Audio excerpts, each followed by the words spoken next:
sợ cho kỳ món cầm mũi na miền na lung thêm lên vai hồng sinh na ký chát na thả là sớm nín kỳ món na lung ta in bằng sinh na nghe na lòng yên cả đỉnh sinh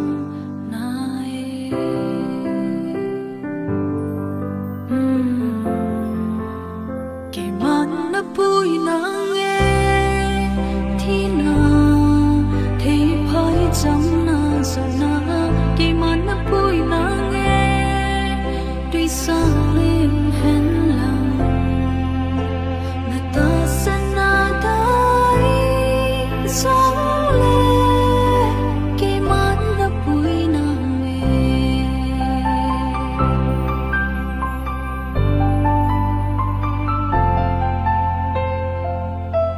thiên vô hiu sẽ in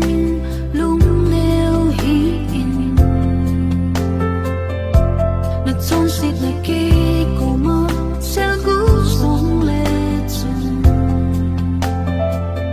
kỳ mong ca hin có gì nghe mà xin chú cá cha na hi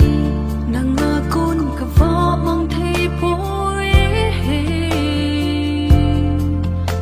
kỳ mong nó bùi na nghe thì na thấy phải chẳng na giờ na kỳ mong nó bùi na nghe tuy sáng lên hẹn lần người ta sẽ na tới sáng lên kỳ mong nó bùi na nghe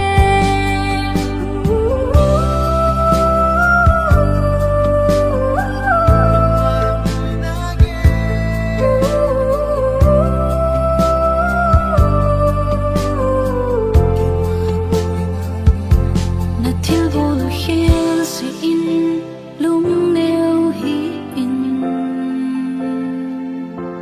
na trong dịp na kê cô mơ sẽ cứ dòng lệ chân kỳ man cả hình cố dinh nghe à si chú cả cha na hi nắng à con cả phá mang thấy bối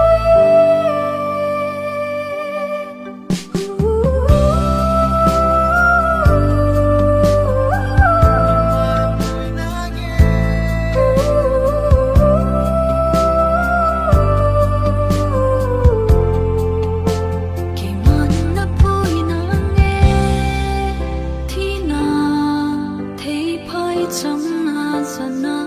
kỳ mà nó bùi na nghe tuy sáng lên